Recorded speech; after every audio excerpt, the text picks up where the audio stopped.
Puissance, dignité, fertilité, sagesse, bonheur et prospérité, voilà ce que représente cette danse du dragon. C'est l'une des principales attractions du défilé du Nouvel An chinois. Des tenues chatoyantes représentant les différents personnages de l'histoire chinoise.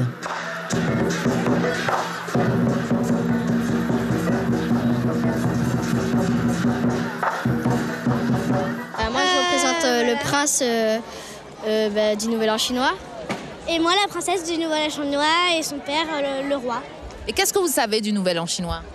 C'est une fête très importante pour les représentants chinois parce que c'est là où en fait le plaisir, c'est les parents qui donnent une enveloppe rouge aux enfants et dans cette enveloppe on a de l'argent et le rouge pour les Chinois signifie beaucoup d'argent pour toute l'année.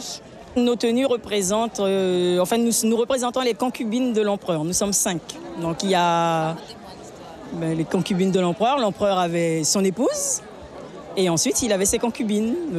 Vulgairement, on dit les maîtresses de l'empereur. Voilà. Donc nous sommes 5. Si vous avez pu constater, nous avons chacune la même tenue mais de coloris différents. Un rassemblement sur le thème du vivre ensemble. Un public nombreux et ravi. Super organisation, ça fait de l'ambiance pour la ville, c'est très très bien. Je trouve ça vraiment très très bien, d'autant plus que moi je suis originaire de la commune et il y a 45 ans ça se faisait pas. Franchement ce mélange, tout en disant que c'est une fête chinoise, je m'aperçois qu'il y a un peu de tout dedans, des créoles, des européens et tout, et ça je trouve ça super bien. C'est important, oui. Très. En quelque sorte déjà, chaque année ils fêtent un animal sacré, en quelque sorte. Et pour moi, la culture chinoise, je ne connais pas trop pour le moment. Je sais que c'est important pour eux, en tout cas. Et dans le défilé, les différents représentants de la société saint-laurentaise, le sous-préfet et le maire, en costume traditionnel. Je tenais à participer parce que, outre dire que nous faisons ensemble, nous vivons ensemble et la communauté chinoise est importante à Saint-Laurent et le Nouvel An chinois doit se fêter dignement et donc il me devait de m'habiller en chinoise pour participer. Vient alors le moment de l'explosion des pétards pour chasser les démons et implorer la paix et le bonheur pour la nouvelle année. Le Nouvel An chinois est l'occasion pour beaucoup de découvrir la culture chinoise avec ses traditions et ses folklores. Mais pour les Chinois, c'est une fête très importante. C'est le seul moment où ils prennent des congés et où ferment leur commerce, justement pour le fêter. Donc c'est quelque chose vraiment de primordial dans la vie chinoise au quotidien.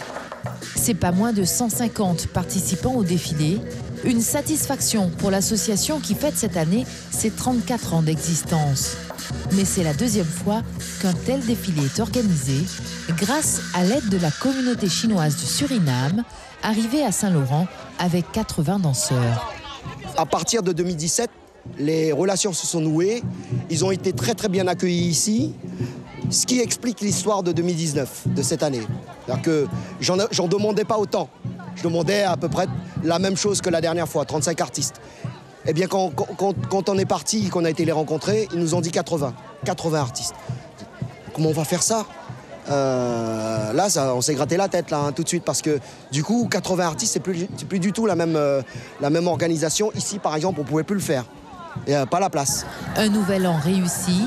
L'année sous le signe du cochon de terre peut donc débuter. Le cochon, symbole de chance et de prospérité, mais aussi de germination des plantes et d'apparition de nouvel être. L'année du cochon peut être donc associée à un renouveau. Merci. Suivez l'info sur Guyana Première, télé, radio et Internet.